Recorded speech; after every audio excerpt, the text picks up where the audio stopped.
Oke, Assalamualaikum warahmatullahi wabarakatuh. Waalaikumsalam warahmatullahi wabarakatuh. Oke, Alhamdulillah hari ini kita masuk ke pertemuan 8 setelah UTS ya. Saya akan cek dulu kehadiran. Di sini baru ada 29 orang yang bergabung dari 45. Sambil nunggu yang lain, kita cek kehadiran dulu. Aila, Alia, Hadir, Bu. Al-Fajri, Anhar, Hadir, Bu.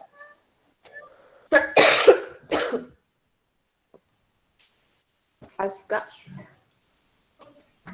Bayu, Hadir, Bu, Aska. Bayu hadir, Bu. Denny,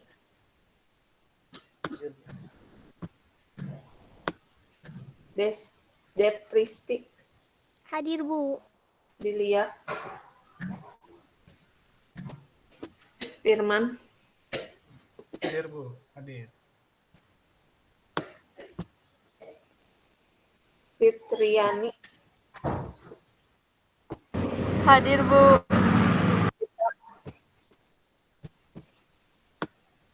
Hafiz, Ibu Gita hadir. Hadir, Bu. Hafiz hadir. Bu. Ibu lupa hadir. Marisa,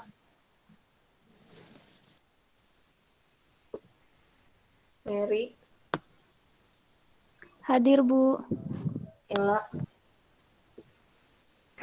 Hadir, Bu. Julfi, Jovi hadir, Bu. Fajar, Fajar hadir, Bu. Mutiara, Hadir. Nani. Maaf, Bu. Marisa hadir. Oke.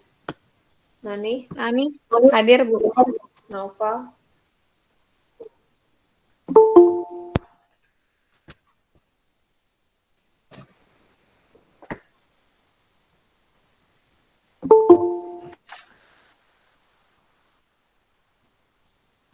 Norman, Norman hadir, Bu. Nur Aini, Reza, Hadir, Bu. Oktaviana, Cindy, Hadir, Bu. Siti Mariam, Hadir, Bu. Silvania, Hadir, Bu. Dana, Yusuf,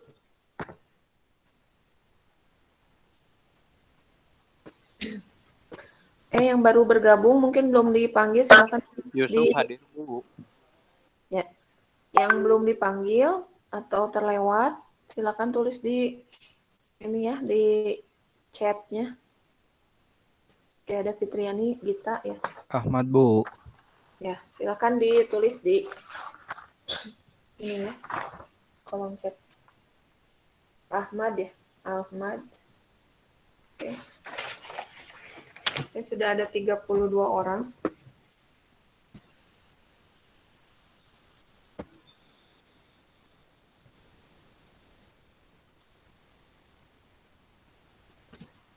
Mulai aja untuk materi hari ini, pertemuan 8, kita akan membahas tentang rencana pengembangan diri. Ya. Rencana pengembangan diri tentunya berhubungan sekali dengan mata kuliah kita tentang personal development. Ini tujuan perkuliahan kita di pertemuan 8. Yang pertama, diharapkan kalian nanti bisa menjelaskan tentang rencana pengembangan diri kalian, lalu melakukan tahapan-tahapan pembuatan rencana pengembangan diri. Ya, silakan tulis di kolom chat ya, kalau ngerasa nggak kepanggil.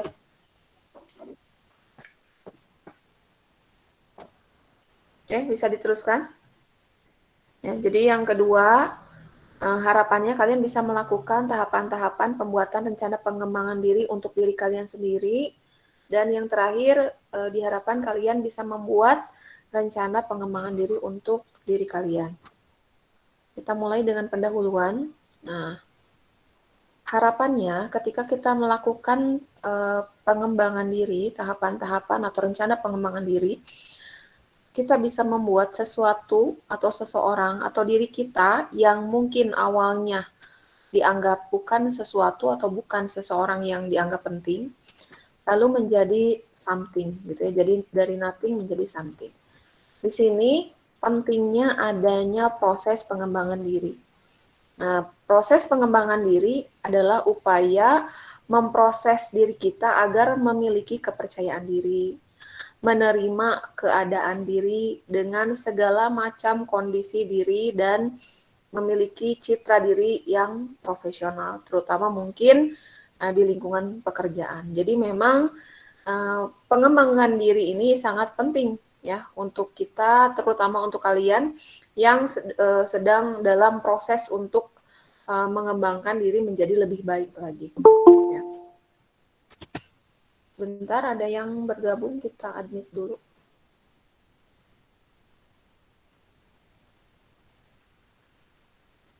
Oke. Selamat bergabung, Ikhwan Destriana. Oke, kita lanjutkan lagi ya.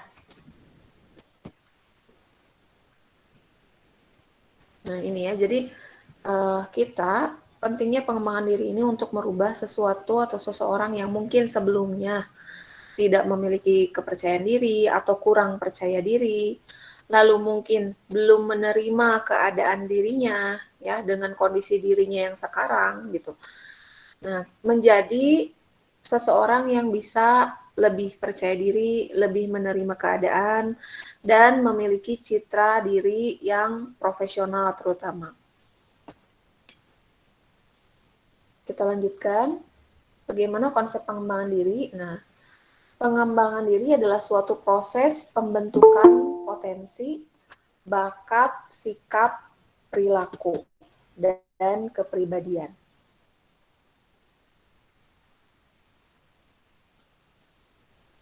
Bentar, ada yang bergabung lagi. Ya, silakan bergabung Adityawan Chandra sama M. Penerdi.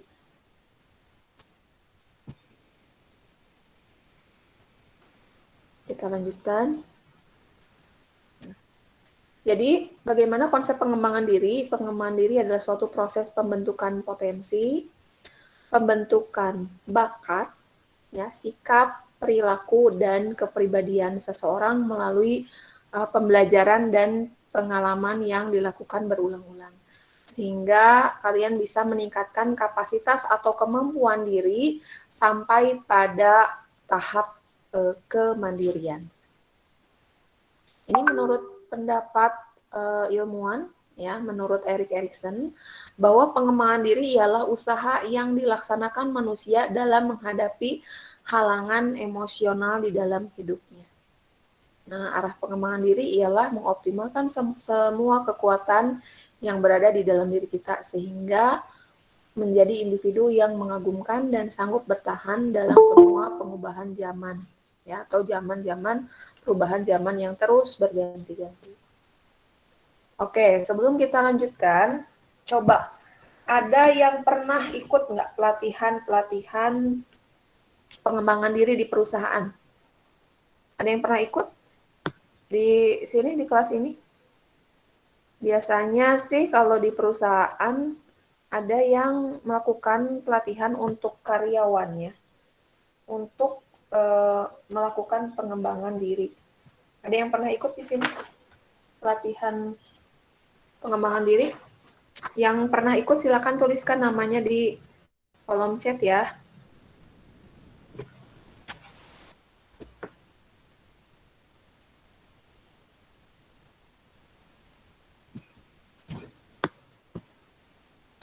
Tidak ada yang pernah ikut pelatihan?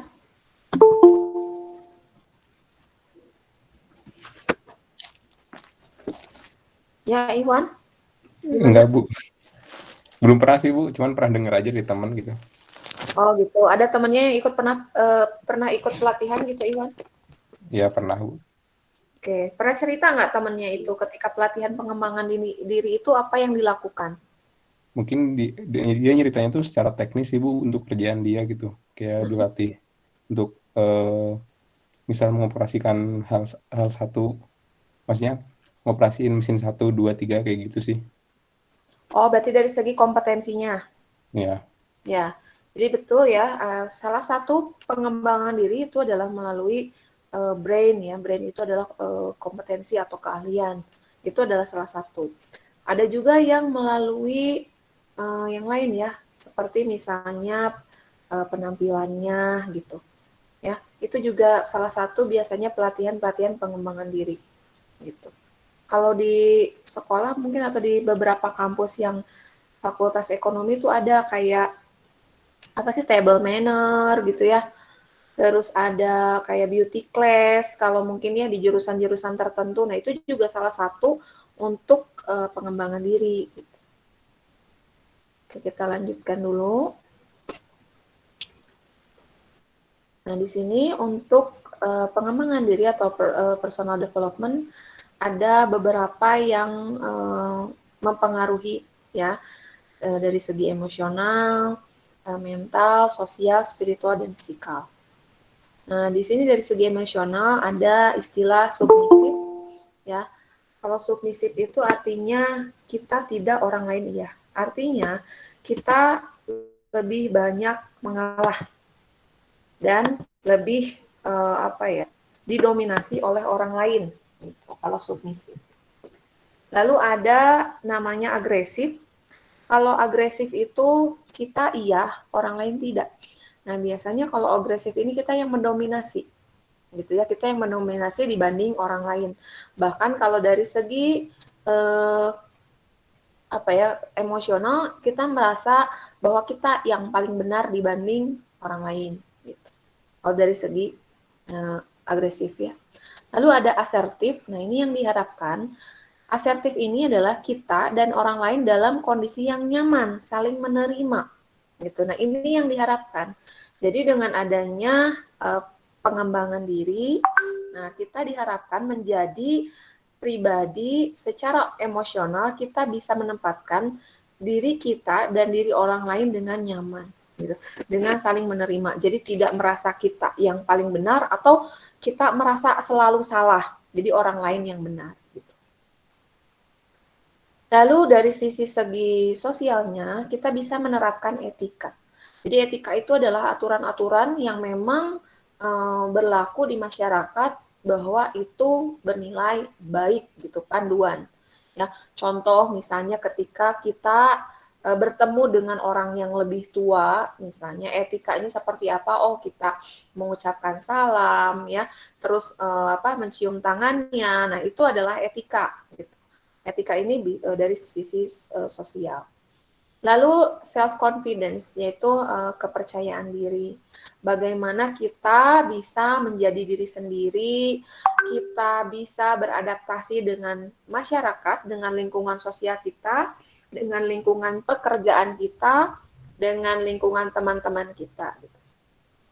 Lalu ada mental, lalu ada spiritual. Kalau spiritual itu lebih hubungan kita dengan Tuhan Yang Maha Esa ya, dan bagaimana kita bersikap di dalam agama kita.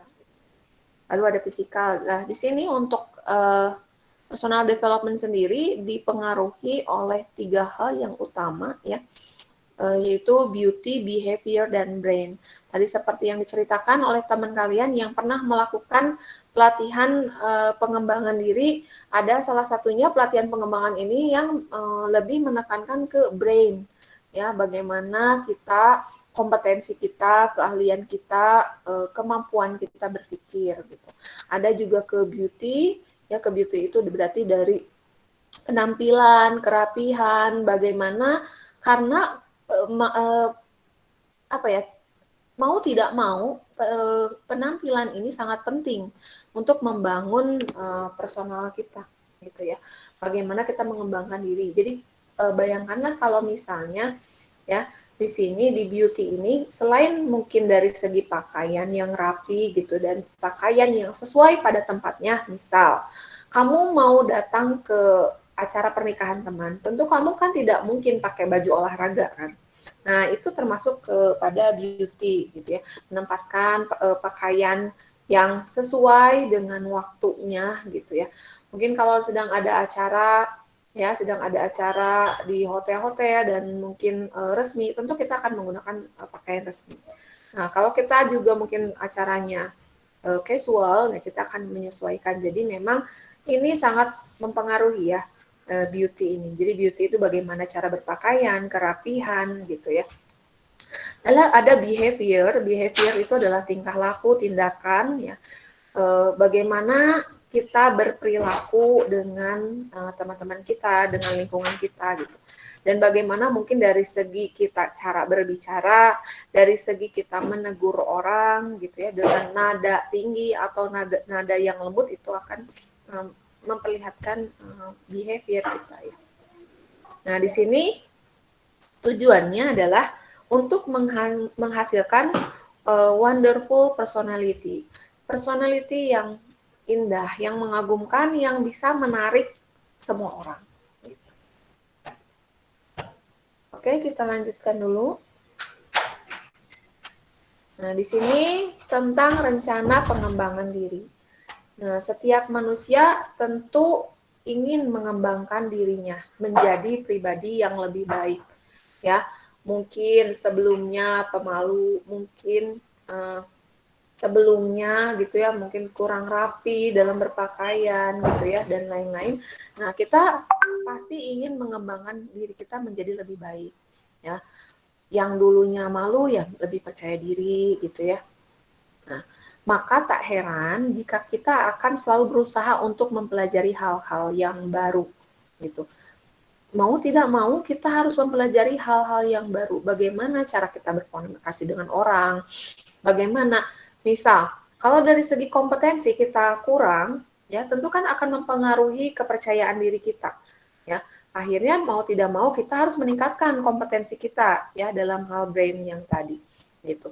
Lalu misalnya, dari attitude kita kurang, dari behavior kita kurang, berarti kita ada pelatihan pengembangan diri untuk agar kita itu kalau misalnya kayak Miss Universe atau yang lain itu biasanya ada pelatihan-pelatihan bagaimana mereka membentuk behavior mereka gitu.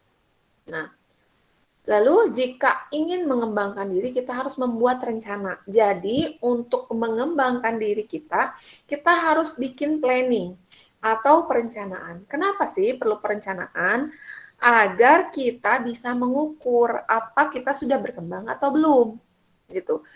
Tanpa perencanaan kita tidak bisa mengukur kita ada perubahan atau enggak gitu dari waktu ke waktu. Misal dari penampilan ya, kita bisa bandingkan penampilan kita sebelum terjadinya proses pengembangan diri dengan penampilan kita ketika setelah terjadi proses pengembangan diri.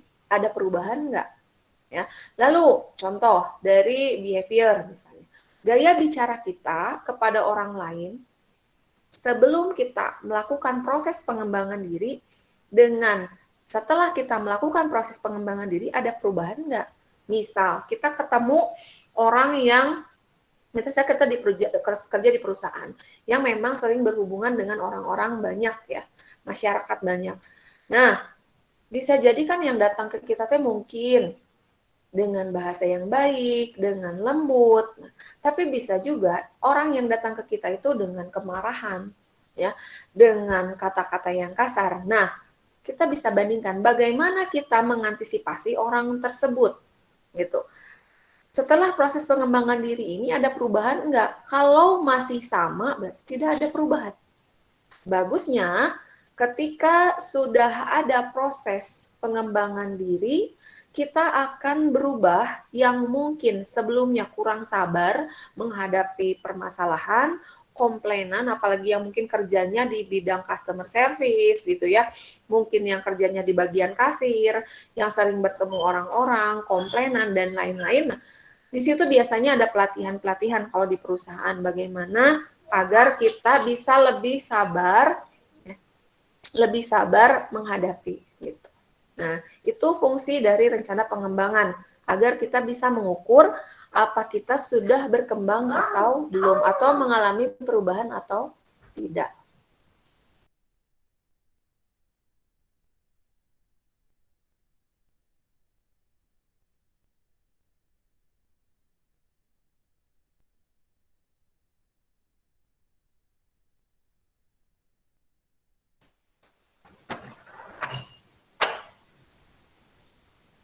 Oke, kita lanjutkan.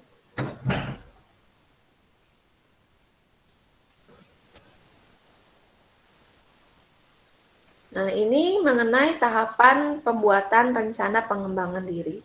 Jadi ada beberapa tahapan dalam pembuatan rencana pengembangan diri.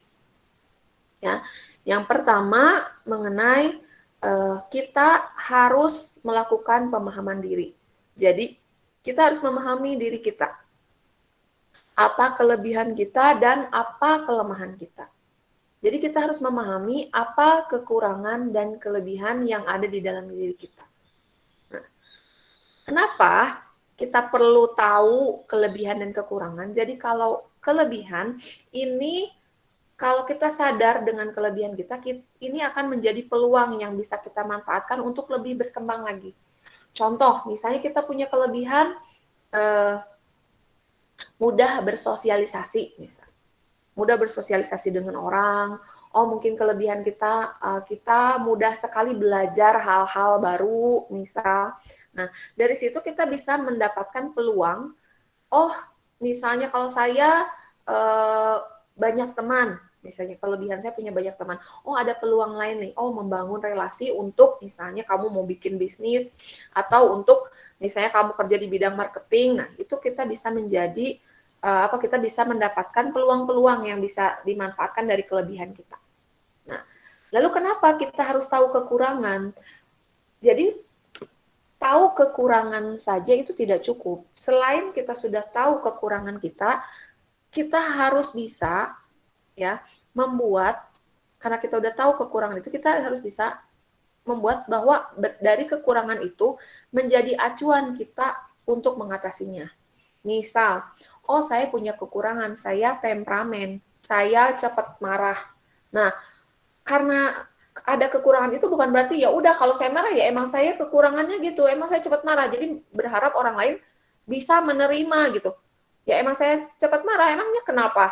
Nah, jangan sampai seperti itu. Jadi, kalau kamu tahu kekurangan kamu bahwa oh saya cepat marah, mudah tersinggung, kita harus bisa mengantisipasi agar kita bisa mengatasinya. Oh, saya punya karakter cepat marah nih. Kalau saya menghadapi orang yang sedang marah, berarti saya lebih baik diam. Misalnya, lebih baik saya diam agar saya tidak terpancing atau saya tidak perlu ikut-ikutan. Gitu. Karena saya sudah tahu kelemahan saya mudah marah gitu. Nah, atau kita punya kelemahan lagi ya. Misalnya kurang dalam manajemen waktu gitu ya, selalu terlambat dan lain-lain. Nah, karena kita punya kelemahan bahwa oh kita ini sering terlambat ya, tidak bisa memanajemen waktu, berarti kita harus bisa mengantisipasi agar tidak terjadi. Misalnya bikin schedule, alarm dan lain-lain gitu. Jadi tahapan pembuatan rencana pengembangan diri diawali dari memahami diri kalian, terutama dari segi memahami apa yang menjadi kelebihan kalian. Dari kelebihan itu kita cari peluang-peluang apa yang bisa kamu manfaatkan dari kelebihan yang kamu miliki. Gitu. Lalu dari kelemahan diri kita, dari kelemahan itu kita harus tahu bagaimana cara kita mengantisipasi untuk kelemahan-kelemahan ini. Gitu ya.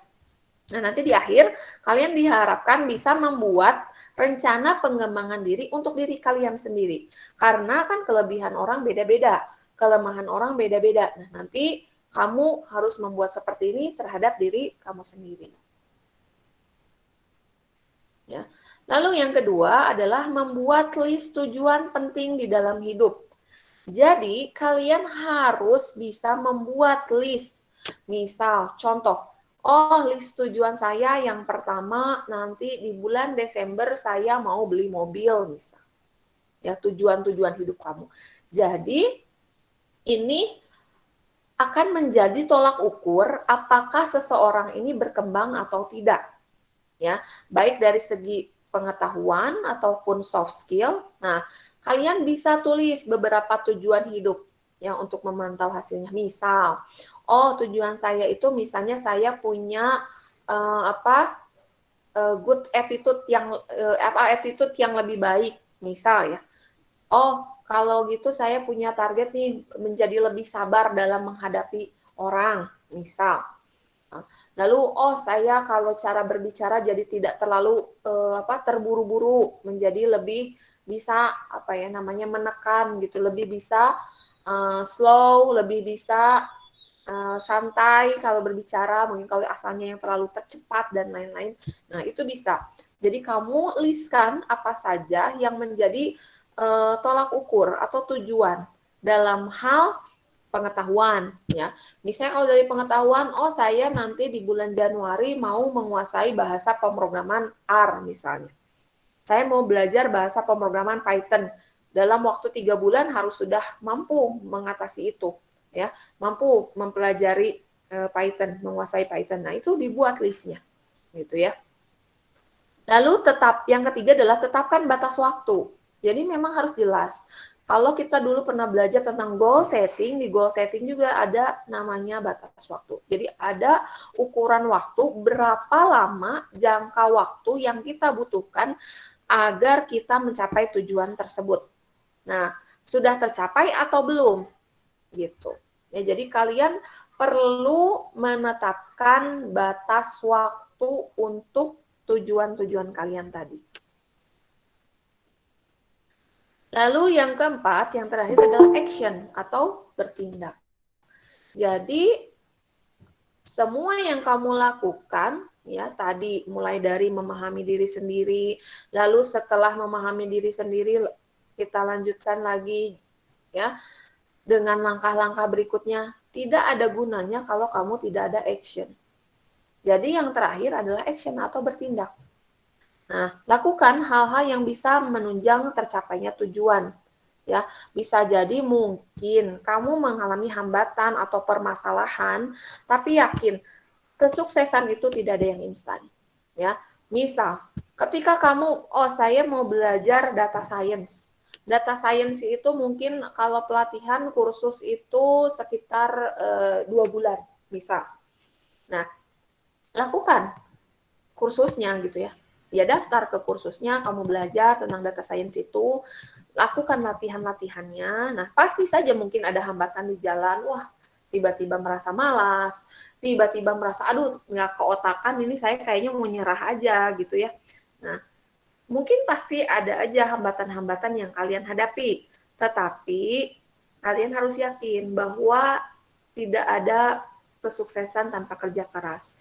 Jadi memang mungkin yang orang-orang yang kamu lihat sekarang, sukses ya, orang ini disegani ya, ini orangnya dihormati ya, ini orangnya bisa punya perusahaan sekian cabang lah dan lain-lain. Nah, itu yang kita lihat sekarang. Kita nggak tahu kan prosesnya dia itu mengalami apa saja.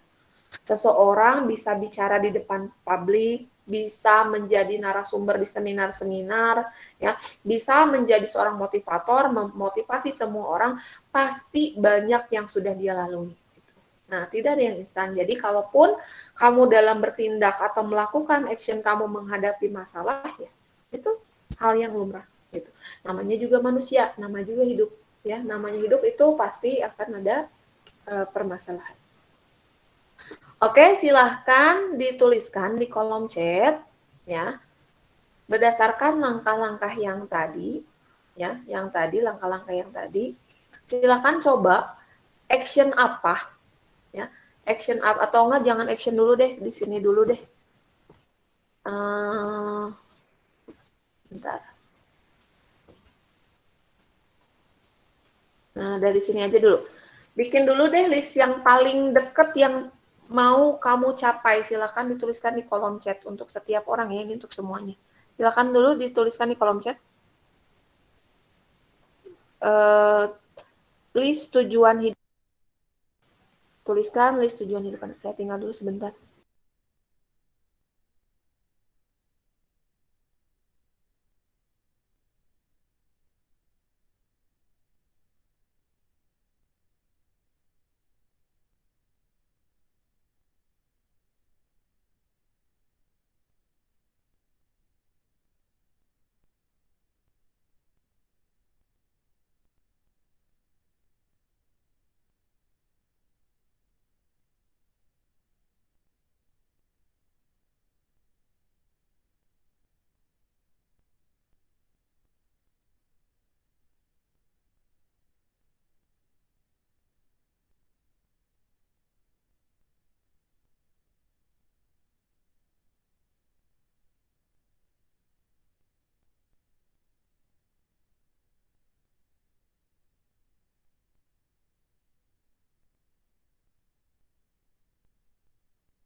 Oke, ini rata-rata lulus kuliah tepat waktu, membiayai adik kuliah.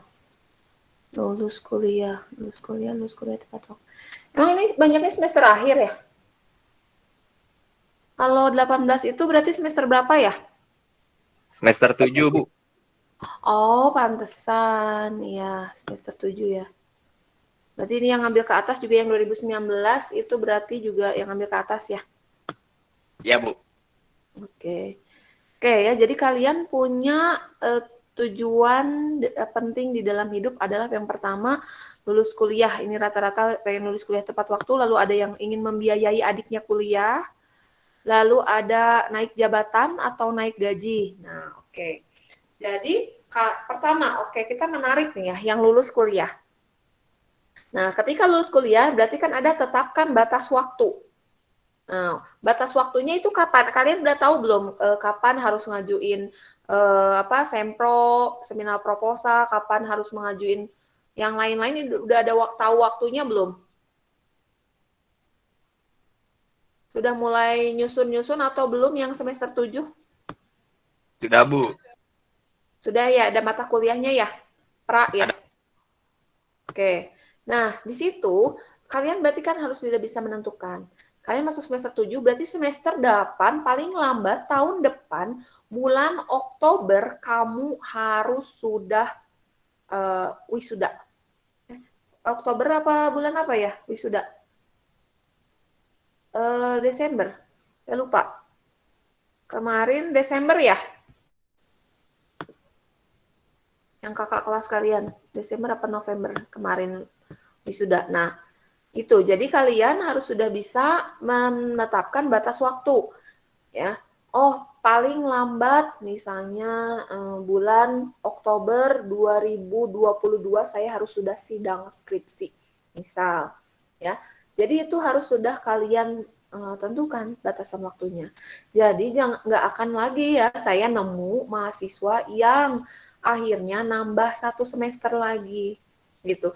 Yang harusnya lulus di tahun 2022 nambah lagi. Jadi akhirnya wisudanya ikut ke tahun depan sama adik kelasnya di 2023. Karena kalian sudah menentukan batas waktu kalian adalah di bulan misalnya Agustus atau Oktober 2022, ya berarti kalian harus sudah sesuai.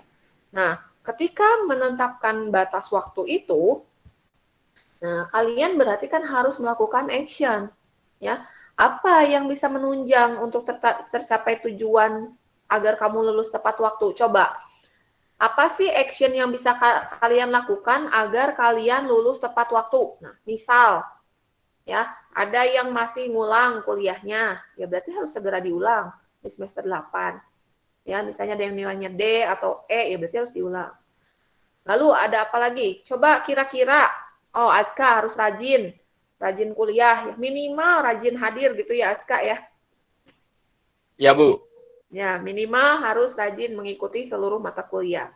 Tugas dikerjain semua. Itu salah satunya actionnya. Apalagi action yang lainnya? Berkaitan sama praskripsi, sama skripsi. Menyelesaikan tugas, Bu.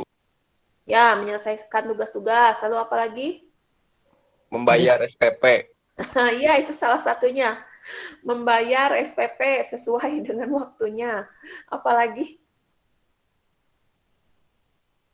Biar lulus tepat waktu. Karena yang menentukan lulus enggaknya itu ya, kalau kamu nggak ikutan project ya, kalau ikutan yang project, kampus Merdeka itu yang project bisa jadi nggak dibebaskan dari skripsi. Hanya kalau kamu nggak ikut project-project seperti itu, project mahasiswa dan dosen, mau tidak mau berarti kamu harus menyelesaikan skripsi. Banyak yang berguguran. Ini saya cerita aja. Dari sekian mahasiswa bimbingan saya ada bimbingan entah 10, entah 12 orang, saya lupa, yang beres dan wisuda tahun ini itu adalah nggak sampai 7 orang kalau nggak salah. Berarti sisanya itu nggak lulus tepat waktu gitu, karena bukan karena dia salah atau ya pokoknya bukan karena dosennya juga sulit dicari, tapi karena orangnya menyerah. Jadi kan gini, misalnya kamu bikin skripsi. Ketika bikin skripsi kan pasti dikoreksi kan sama dosen pembimbing kamu. Oh, misalnya ini pendahuluannya diperbaiki, harusnya gini ya. Ininya diperbaiki. Nah, hilang tuh. Mahasiswanya menghilang, nggak ada bimbingan lagi. Nggak tahu kemana. Ya, ditanyain di grup, ayo kapan mau pada bimbingan? Kenapa nggak ada kabar atau apa? Sepi, nggak ada yang jawab. Cuma baik Bu, kadang ada baik Bu, siap Bu, tapi tidak ada tindak lanjut. Nah, action ini dibutuhkan. Ya. Jadi, oke, ini dari apa? Silvania, persiapkan judul untuk skripsi. Ya, siapkan judulnya, lakukan penelitian, pengecekan, ya, baca studi literatur lewat internet, lewat buku-buku, lewat perpustakaan, cari sumber-sumber referensi penelitian-penelitian sebelumnya. Apa pernah ada penelitian tentang yang mau kamu angkat ini? Lalu kamu mampu enggak? Ya, jadi jangan gini, kamu bikin judulnya terlalu tinggi, pas kamu ngejalanin kamu nggak sanggup. Di tengah jalan kamu mundur akhirnya. Akhirnya mundur, ya udah deh kayaknya ganti judul, kebayang. Kamu udah praskripsi, udah mau tinggal daftar sempro, ternyata pas proses bimbingan, gening susah. Gitu. Gening, misalnya kamu judulnya, dulu tuh pernah ada yang ngambil judul tentang data mining. Nah, yang ngambil judul tentang data mining. Pas saya tanya, bener ini mau judul data mining? Oke. Kamu mau bikin apa? Misalnya data miningnya si A gitu ya, data miningnya judulnya A. Ketika kamu ngambil judul data mining, pasti saya tanya, oh gitu, kalau kamu bikin data mining berarti kamu harus sudah punya database ya? Kenapa? Karena namanya data mining itu kan menambang data, otomatis ada database. Setidaknya 1.000 data lah atau 2.000 data gitu. Ada database yang banyak gitu. Ya, 1.000 data misal.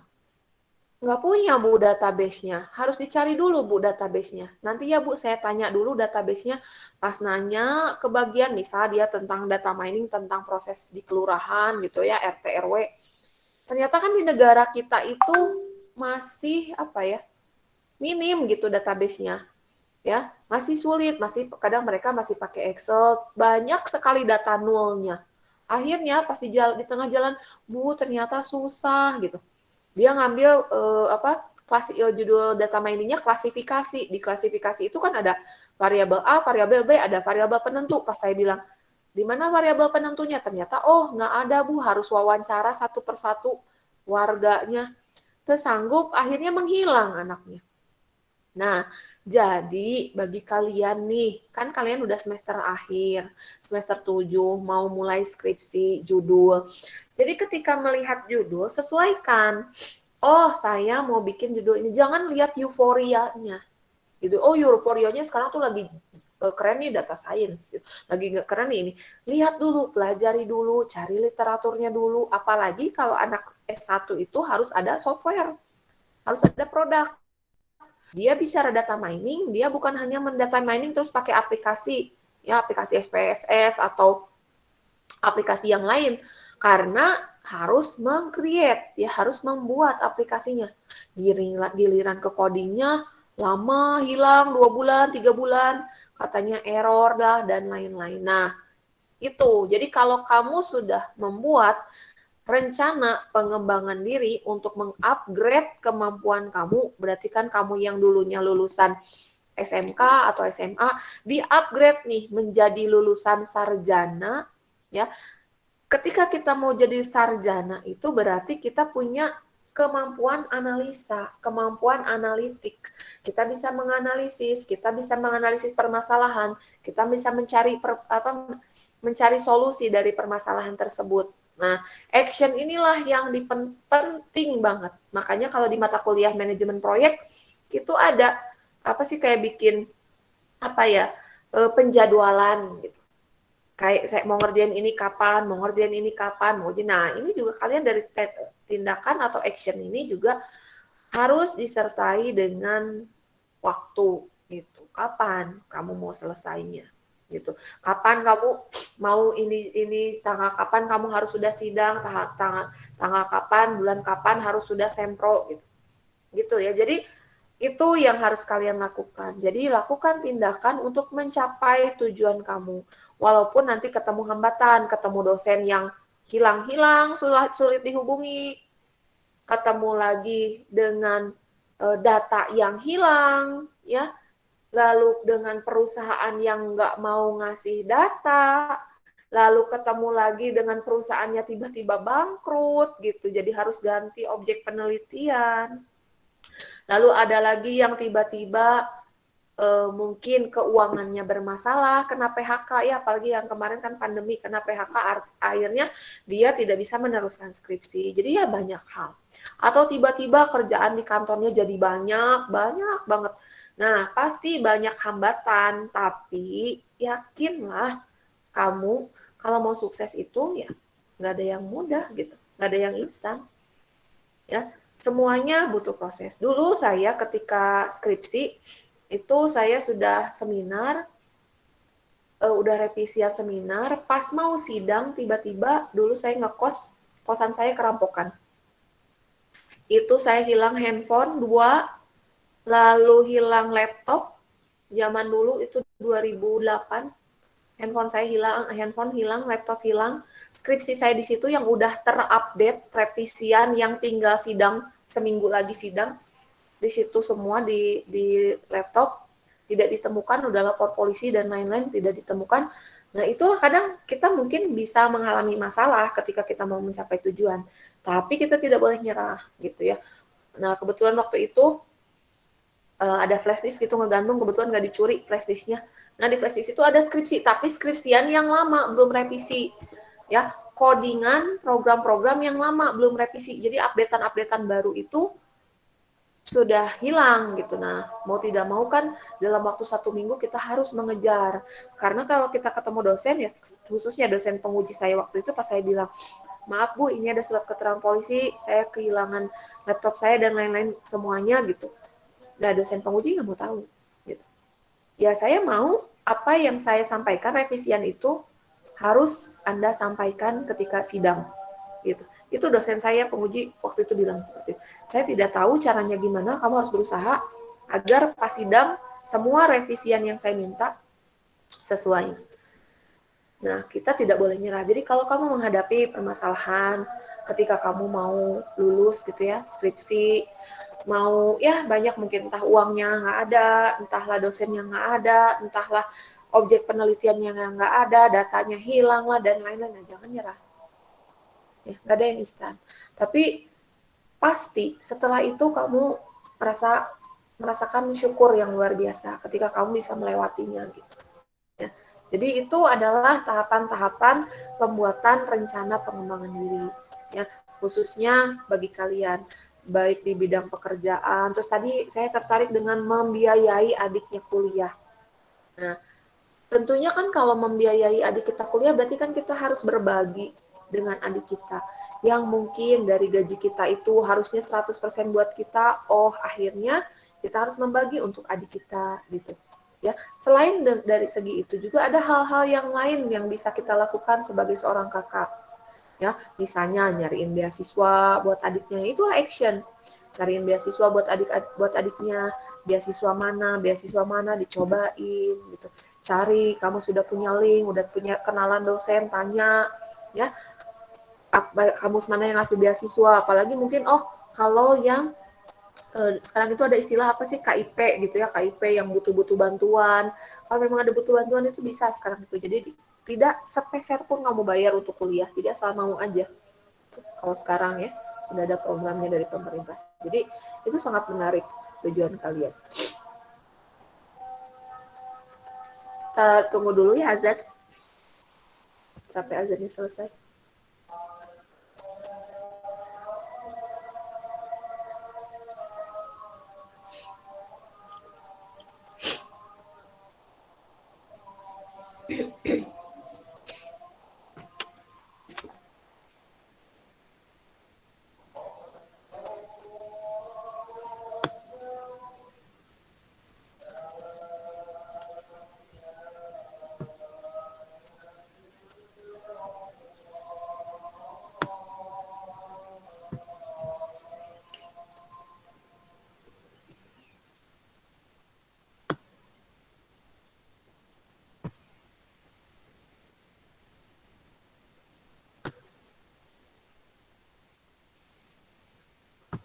Oke, kita lanjutkan. Sekali lagi saya ingatkan, yang terlambat, yang baru join, tulis namanya di kolom chat ya, takutnya nanti nggak tulis kehadirannya. Oke, kita lanjutkan. Bagaimana manfaat dari rencana pengembangan diri? Yang pertama, kita bisa memahami diri kita sendiri, lalu kita bisa membangun konsep diri. Nah, membangun konsep diri ini tentunya adalah memiliki konsep diri yang positif, ya, dan menghindari konsep diri yang negatif. Apa sih konsep diri yang positif? Jadi, konsep diri yang positif itu adalah menyadari kelebihan-kelebihan kita yang harus dimunculkan. Nah, bagaimana konsep diri yang negatif? Kita di sini kita menyadari bahwa kita ini ada hal-hal yang tidak sesuai di dalam diri kita. Jadi kalau kita menjadi orang yang memiliki konsep diri negatif, artinya kita tidak menerima keadaan diri kita. Jadi kita benci dengan diri kita sendiri, gitu ya. Harapannya kalian bisa membangun konsep diri yang positif. Ya, jadi kita sadar, kita semangat, gitu. Kita menerima apa keadaan diri kita, gitu. Nah, dan menghindari konsep diri yang negatif, yang tidak bisa menerima. Ya, jadi kalaupun ada kasus-kasus itu bunuh diri, ya, ada ya itu gara-gara skripsi. Dulu tuh pernah ada kejadian kalau nggak salah di Telkom, ya ST Telkom kalau nggak salah, itu mahasiswanya bunuh diri. Nah, itu artinya kita tidak menerima keadaan diri kita. Kita tidak sanggup menghadapi permasalahan, akhirnya bunuh diri. Nah, itu jangan sampai. Nah, di STTB juga ada konseling. Jadi kalau kamu nanti pas lagi skripsi, mengalami permasalahan, stres, dan lain-lain, itu ada di bidang kemahasiswaan ya ke Pak Indra. Nanti boleh tanya Pak Indra. Kalau sekarang Bu Devi, bisa tanya ke mereka itu untuk bagaimana ada konselingnya. Jadi ada pendampingan untuk kalian-kalian yang merasa depresi, yang tidak bisa menerima keadaan diri kalian. Oh, saya stres, saya tidak bisa nih. Saya dituntut untuk lulus tahun ini sesuai waktu, tetapi saya nggak bisa. Nah, itu kan bisa jadi menjadi konsep diri yang negatif. Akhirnya tidak bisa menerima diri kita sendiri, akhirnya melakukan hal-hal yang tidak terpuji, gitu. Nah, kalau itu terjadi dengan diri kalian, itu di kampus ada. Ya saya sih berharap tidak ada ya. Jangan sampai kalian merasa tidak bisa menerima diri sendiri, gitu. Kalaupun terjadi seperti itu, silakan dihubungi ke mahasiswaan agar ada pelayanan dari kampus untuk konseling. Maaf Bu, saya punya temen yang kayak gitu Bu. Kayak gimana? Sok cerita dulu. Yang sama kayak Ibu barusan sebutin. Ivan Syah Bu. Dia nyerita kayak gitu, depresi sampai jual mod saya Bu. Ivan Syah. Iya. Di kelas ini? Iya Bu, di kelas ini. Mana Ivan? Oh, nggak masuk. Sepertinya lagi meratapi Bu. Hah? Sepertinya lagi meratapi, sebentar lagi curhat kira Bu. Tapi nggak ada di kelas nih. Dia nggak masuk kayaknya. Oh gitu, oh Ivan lagi ngalamin depresi ya? Iya Bu. Kenapa? Penyebabnya?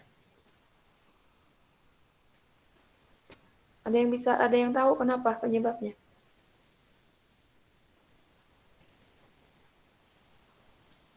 Barusan itu siapa yang bilang teh, Aska? Oh, kemarin mah nyerita tentang percintaan Bu sama tugas nah. Oh ya Allah. Iya. Oke, boleh nanti konseling. Nggak apa-apa. Nanti Ya lagi sama saya dibimbing Bu, biar nggak ke jalur yang tersesat. Ada sekarang sama kamu? Enggak suka PC Anda. Oh gitu. Jadi, nah kalau kalian menemukan ya teman-teman kalian yang sedang mengalami konsep diri negatif, sedang tidak bisa menerima dirinya, gitu ya. Nah itu harus ada teman ngobrol. Jadi kalau kamu ada teman-teman yang seperti itu, dia harus ada teman ngobrol. Dan teman ngobrolnya harus positif gitu. Jangan sampai gini, emang bener gitu.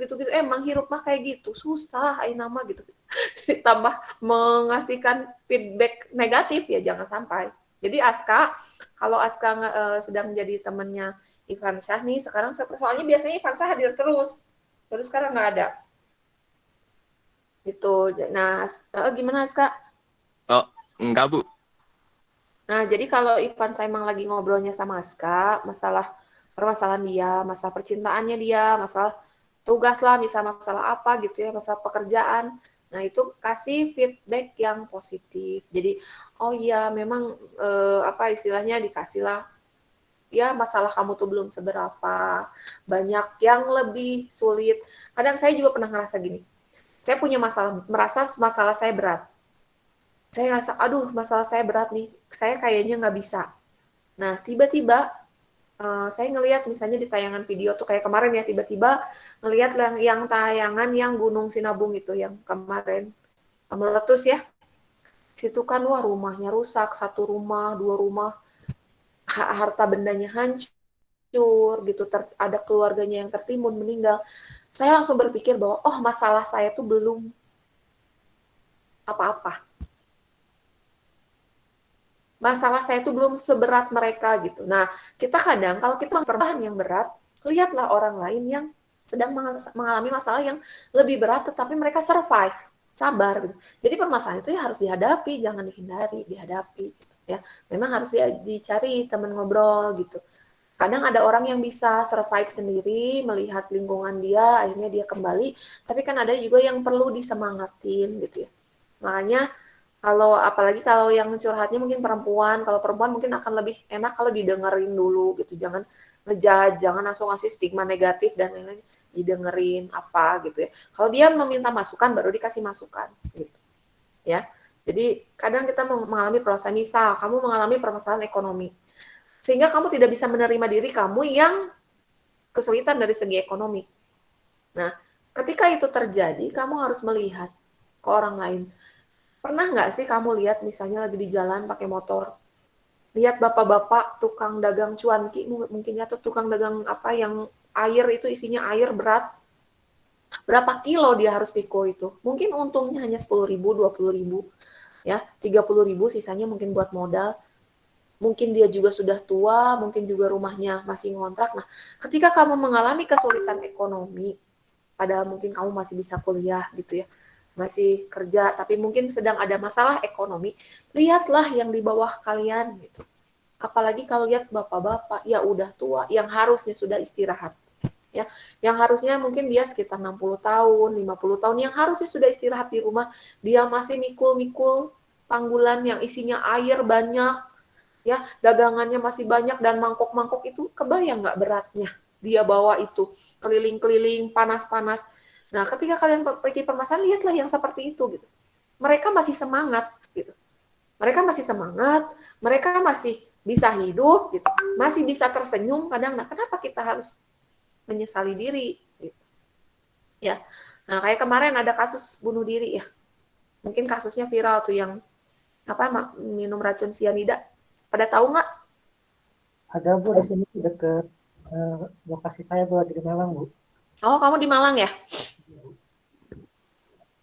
VNRD, iya betul. Itu kan karena depresi ya, tidak bisa menerima keadaan dirinya dia sendiri. Jadi akhirnya muncullah konsep diri yang negatif.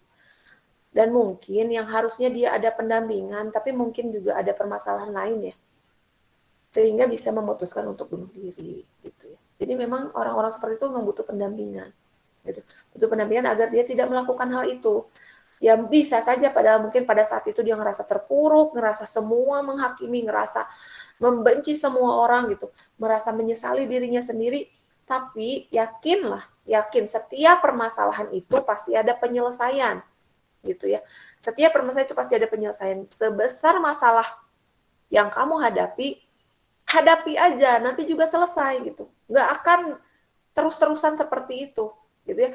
Ibaratnya kalau kamu naik gunung, enggak terus-terusan kamu nanjak terus. Gitu. Pasti ada ujungnya, pasti ada puncaknya. Ada saatnya kamu turun.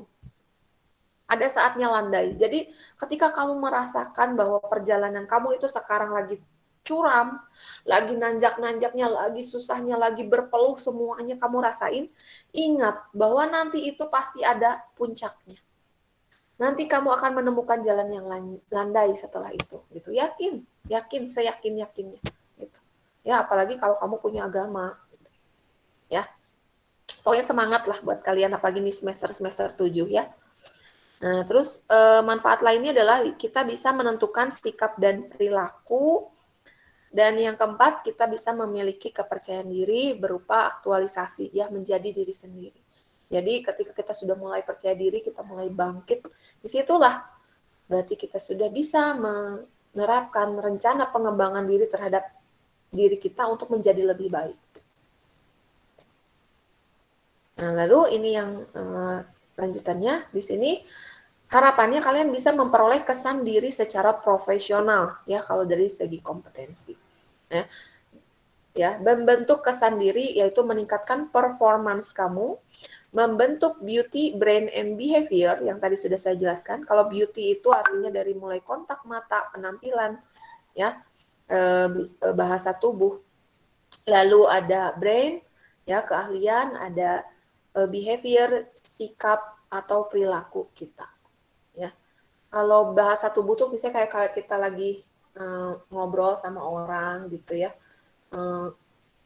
Bagaimana kita misalnya menegakkan pundak kita dan lain, itu kan juga diajarkan sebetulnya. Nah, lalu mengetahui kelebihan yang tadi ya, dan mengetahui kelemahan agar kita bisa mengatasi potensi yang melemahkan diri kita. Dan menerima kondisi kita, itu paling penting. Kita harus bisa menerima kondisi kita. Nah, pengembangan diri terbaik versi diri sendiri. Jadi gini, ya, coba kamu renungkan untuk diri kamu sendiri. Apa yang benar-benar kamu butuhin untuk diri kamu sendiri, untuk mengembangkan diri kamu. Karena bisa jadi si A mungkin butuh suplemen A untuk mengembangkan dirinya. Si B belum tentu sama dengan si A. Dia butuh suplemen A. Karena bisa jadi kebutuhannya berbeda. Nah, pertanyaannya, apakah dengan pengembangan diri yang kamu lakukan, tujuan kamu tercapai? Ya, contoh, kamu melakukan proses pengembangan diri nih, ya. Tapi dengan proses pengembangan diri ini, tujuan kamu tercapai enggak? Gitu. Contoh, misal kalau di sekolah-sekolah gitu ya, kadang mungkin kita nggak tahu potensi diri di mana. Kadang anak-anak itu dipaksa semua bisa matematika. Semua di Indonesia, anak-anaknya belajar matematika. Padahal, belum tentu semua anak-anak jago di matematika.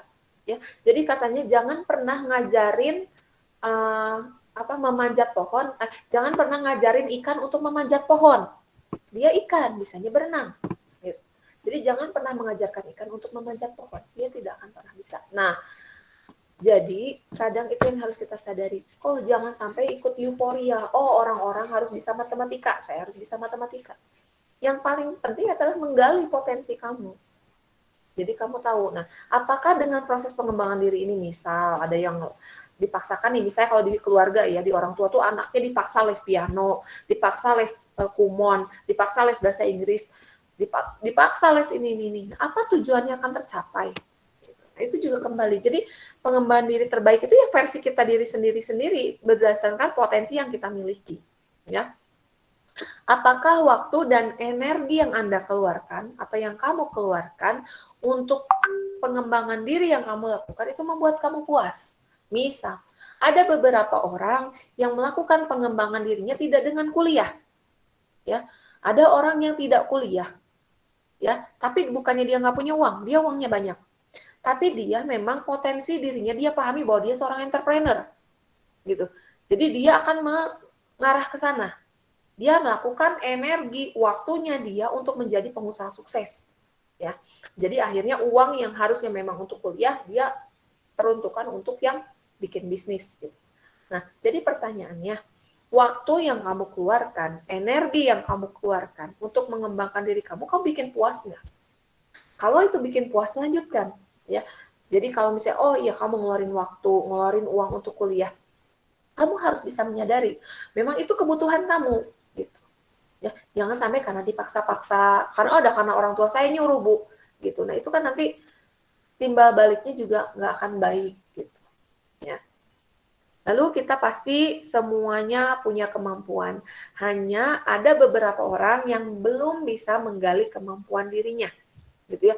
Jadi semua orang itu punya kemampuan. Mungkin ada orang yang ahli dalam bidang olahraga, ada yang ahli di bidang matematika, ada yang di ahli bidang kedokteran, ada yang ahli di bidang pemrograman, ada yang ahli di dalam customer service, misalnya pelayanan dan lain-lain. Semua orang punya kemampuan, hanya sedikit orang yang tahu potensi dirinya atau kemampuan dirinya. Jadi di sini kemampuan untuk mengembangkan diri ini harus didasari dari kita menggali potensi dan memahami diri sendiri. Kita tahu kelebihan kita, kita tahu kelemahan kita, sehingga kita bisa mengembangkan diri kita dengan sesuai. Sehingga kita menjadi pribadi yang menarik, yang menyenangkan, yang kita menikmati gitu, ya. Menjadi good personality atau wonderful personality, ya, terutama di lingkungan kalian, di lingkungan kerja, kampus, di lingkungan sosial, bahkan mungkin di lingkungan keluarga. Gitu. Nah, ini tugas untuk kalian. Jadi coba kalian cari referensi tentang pengembangan diri. Ya, referensinya boleh dari jurnal, dari buku, silahkan dari Google Book atau jurnal dan lain-lain. Lalu buat tahapan dalam rencana pengembangan diri yang akan Anda lakukan pada diri Anda. Jadi, lakukan tahapan-tahapan rencana pengembangan diri yang akan kamu lakukan pada diri kamu.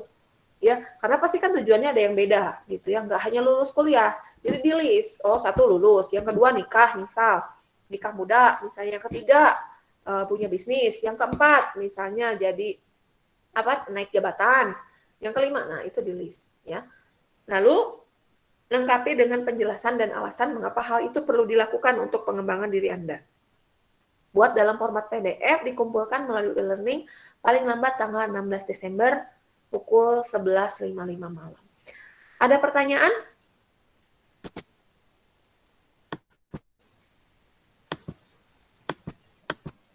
Sudah cukup jelas? Sudah cukup, Bu. Ya, terima Jelas, kasih Bu. Hafiz. Cukup Ya, jelas, terima Bu. kasih Aska. Ya, Cukup Mary. jelas, Bu. Kita. Oke. Terima kasih. Mungkin kalau sudah cukup jelas, silakan nanti dikerjakan, referensinya dicari. Tahapan-tahapannya adalah tadi ya, tahapan yang tadi mulai dari gali kelebihan kalian, kekurangan kalian, terus tujuan kalian apa itu dibuat, ya. Goalnya apa, kapan waktunya itu dibuat, ya. Itu sama action yang akan kalian lakukan. Ya, dibuat dalam bentuk PDF gitu, nanti dikumpulkan hari Kamis depan ya, sebelum pertemuan 9. Kalau sudah cukup jelas, alhamdulillah ya, terima kasih atas perhatiannya. Mudah-mudahan di mata kuliah ini banyak manfaatnya buat kalian ya, banyak manfaatnya terutama mungkin bagi kalian yang sedang merasa saya nothing gitu ya, I am a nothing. Nah, yakinlah kamu suatu saat menjadi something, jadi sesuatu yang bersinar, gitu ya, menjadi sukses, gitu ya. Itu saja mungkin dari saya. Terima kasih. Saya akhiri. Wabillahi taufiq wal hidayah. Wassalamualaikum warahmatullahi wabarakatuh. Waalaikumsalam. Terima kasih, Bu. Waalaikumsalam warahmatullahi wabarakatuh. Ya, Terima kasih, Bu.